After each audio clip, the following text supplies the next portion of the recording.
Hello दोस्तों, कहानी की इस सीरीज में आपका स्वागत है। हाजिर हूँ एक और नई कहानी के साथ। आज की कहानी है वट सावित्री व्रत कथा। दोस्तों, वट सावित्री का व्रत सुहागन स्त्रियों का प्रमुख त्यौहार होता है। यह व्रत प्रत्येक वर्ष जेठ मास की अमावस्या तिथि को किया जाने वाला व्रत है। इस व्रत में बरगद के वृक्ष और साथ ही सत्यवान सावित्री और यमराज जी की पूजा करने की विधि होती है। स्त्रियां यह व्रत और पूजा अपने पति की दीर्घ आयु, स्वस्थ जीवन और अच्छी तरक्की के लिए करती हैं। सावित्री ने भी इसी व्रत के माध्यम से अपने पति सत्यवान को धर्मराज से वापस छीन लिया था। आइए सुनते हैं धर्मराज से कैसे छीना था सावित्री ने अपने पति को। भद्र देश के एक राजा थे जिनका नाम अश्वपति था। भद्र देश के राजा अश्वपति के कोई संतान नहीं थी। उन्होंने संतान की प्राप्ति के लिए मंत्रोच्चारण के साथ प्रतिदिन 1,00,000 आहुतियाँ दीं।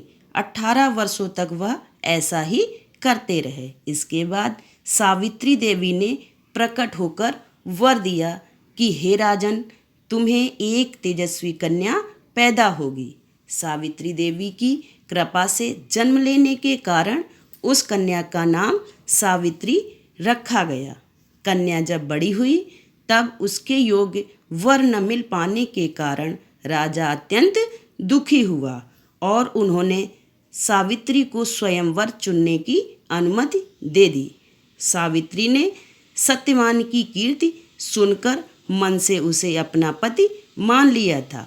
राजा को यह बात ज्ञात हुई तो उन्होंने भी हाँ भर दी। जब यह बात ऋषिराज नारद जी को पता चली तो उन्होंने अश्वपति से जाकर बोला, हे राजन, सत्यवान गुण संपन्न व धर्मात्म अवश्य हैं, परंतु वह अल्पायु भी हैं। केवल 1 वर्ष बाद ही उनकी मृत्यु निश्चित है।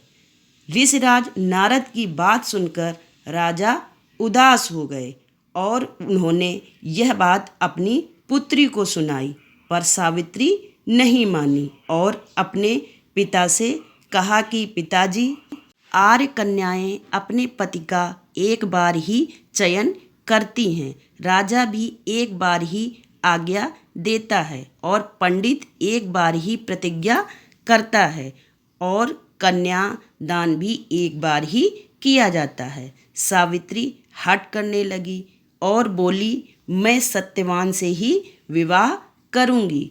यह सभी बात सुनकर राजा ने विवाह करा दिया। सावित्री के सास ससुर नेत्रहीन थे।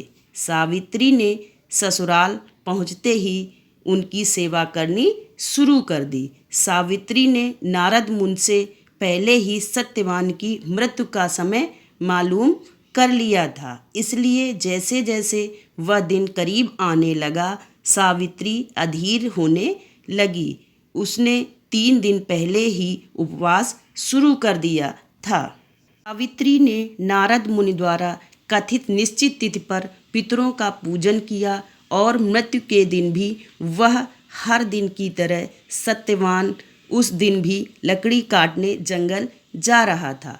सावित्री भी अपने सास ससुर की आज्ञा लेकर सत्यवान के साथ जंगल को गई। जंगल पे पहुंचकर सत्यवान लकड़ी काटने के लिए एक पेड़ पर चढ़ा तो उसके सिर में तेज दर्द होने लगा और वह पेड़ काटते ही छोड़कर नीचे उतर गया और लेट गया। वहाँ एक सर्प ने उसे काट लिया। सावित्री सत्यवान को लेकर अपनी गोद में रोने लगी। इतने में वहाँ से शिव जी व माता पार्वती निकले। सावित्री ने उनके पैर पकड़कर कहा कि आप मेरे पति को जीवित कर दो। तब शिव जी ने कहा, आज बट अमावस्या है, तुम बट की पूजा कर, उससे तेरा पति जीवित हो जाएगा और बट के पत्तों के गहने पहन, वह हीरे मोती के हो जाएंगे। तब सावित्री ने बट के पेड़ की पूजा की। तभी यमराज वहाँ आए और अपने साथ सत्यवान को ले जाने लगे। सावित्री भी उनके पीछे पीछे चल पड़ी। यमराज ने सावित्री को समझाने की कोशिश की, उसको विधि का विधान सुनाया, लेकिन सावित्री नहीं मानी। और सावित्री की निष्ठा और पति प्रेम को देखकर यमराज ने सावित्री से कहा कि हे देवी, तुम धन्य हो, तुम मुझसे वरदान मांगो। सावित्री ने कहा कि मेरे सास ससुर वनवासी और अंधे हैं, उन्हें आप ज्योति प्रदान करें। यमराज ने तथास्तु कहा और सावित्री से लौट जाने को कहा। यमराज की बात सुनकर सावित्री ने कहा, महाराज, जहाँ पति वहीं पत्नी, यह कहते हुए पीछे पीछे चल दी। यह देखकर यमराज ने और वर मांगने को कहा। सावित्री बोली, हमारे सास ससुर का राज्य छिन गया है, वह उन्हें पुनः प्राप्त हो। यमराज ने यह वर देकर सावित्री को लौट जाने को कहा, परंतु सावित्री पीछे पीछे चलती रही। तब यमराज ने तीसरा वरदान मांगने को कहा, तो सावित्री ने सतपुत्री होने का वरदान मांगा। यमराज जी बोले, तथास्तु। सावित्री फिर भी पीछे पीछे चलती रही। तो यमराज बोले, अब क्या चाहती हो? सावित्री बोली, मुझे पुत्रवती होने का वचन देकर आप मेरे पति को लिए जा रहे हैं। तब यमराज को अपनी भूल ज्ञात हुई तथा वचन रखने के लिए सत्यवान के प्राण वापस कर दिए। सावित्री उसी वट वृक्ष के नीचे आई जहाँ उसके पति का मृत शरीर पड़ा था। उसमें जीवन का संचार हुआ तथा सत्यवान उठकर बैठ गया और घर आकर देखा तो उसके माता पिता को दिव्य ज्योति और राज वैभव प्राप्त हो चुका था। उसके बाद सत्यवान सावित्री ने स्वपुत्रों के साथ चिरकाल तक अखंड सौभाग्य व राज्य सुख को प्राप्त किया।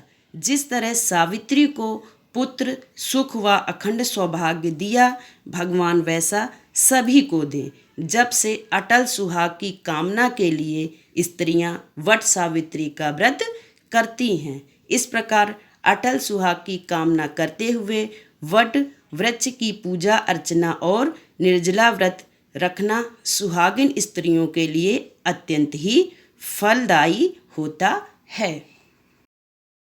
दोस्तों, वट सावित्री व्रत कथा आपको कैसी लगी?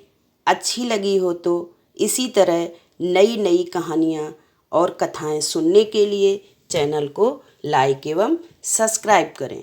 धन्यवाद दोस्तों, मिलते हैं एक और नई कथा या कहानी के साथ।